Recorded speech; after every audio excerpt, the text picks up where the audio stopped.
پیارے دوستو، آج ہم آپ کو ایک نوجوان اور ایک بزرگ کا واقعہ سنائیں گے اور ساتھ ہی راہ خدا میں خرچ کرنے سے اللہ مصیبتیں کیسے ٹال دیتا ہے یہ بھی بتائیں گے۔ آپ اس ویڈیو کو لائک کریں نہ کریں، پورا ضرور دیکھیں۔ تو آئیے شروع کرتے ہیں۔ دوستو، پرانے زمانے میں ایک بوڑھا اور ایک نوجوان دونوں نے مل کر ایک زمین خریدی اور اس میں گیہوں کی بوائی کی، یعنی گندم کی کاشتکاری کی۔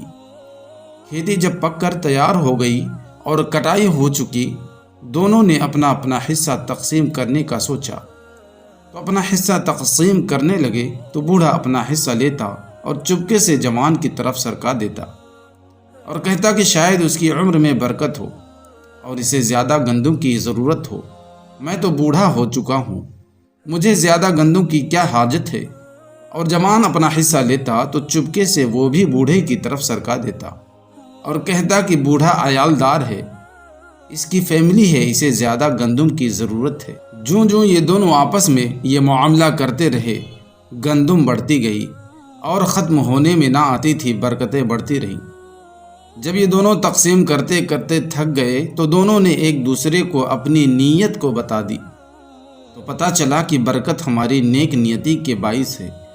اس زمانے کے بادشاہ کو جب اس کی خبر لگی، ان دونوں کے اس معاملے کا پتہ چلا، تو اس نے ان کے اس ذخیرہ گندم سے ایک دانہ منگوایا۔ ایک دانہ منگوا کر اپنے خزانے میں رکھا، اس کی برکت سے اس کے خزانے میں بھی برکت پیدا ہو گئی۔ سبحان اللہ! پیارے دوستو، نیک نیتی سے رزق میں برکت پیدا ہوتی ہے اور بد نیتی سے قحط پیدا ہوتا ہے۔ پہلے لوگ ایک دوسرے کے خیر خواہ اور ایثار پیشہ تھے، اسی وجہ سے وہ لوگ معاشی تنگی میں مبتلا نہ ہوتے تھے، اور آج کل دنیا بھر میں بد نیتی اور ظلم و ستم عام ہے، اسی لیے ساری دنیا معاشی تنگی میں مبتلا ہے۔ بس ہمیں چاہیے کہ اپنے بھائیوں کی حق تلفی نہ کیا کریں، بلکہ حتی الامکان دوسروں پر احسان کرنا چاہیے۔ دوستو، ایک مرتبہ کا واقعہ ہے، ایک اعرابی نے حضرت ابو ہریرہ رضی اللہ عنہ سے عرض کی، حضور میرا بیٹا دریائی سفر کر رہا ہے، پانی پر سفر کر رہا ہے، آپ اس کی سلامتی کے لیے دعا کریں۔ حضرت ابو ہریرہ نے فرمایا، اس کی طرف سے کچھ صدقہ کر دے، کیونکہ اس وقت دریا میں طوفان آیا ہوا ہے۔ چنانچہ باپ نے اسی وقت راہ خدا میں صدقہ کر دیا، اور ادھر کشتی والوں نے غیب سے یہ ندا سنی، کشتی والوں خدا کا شکر کرو، تم ڈوبنے سے بچ گئے۔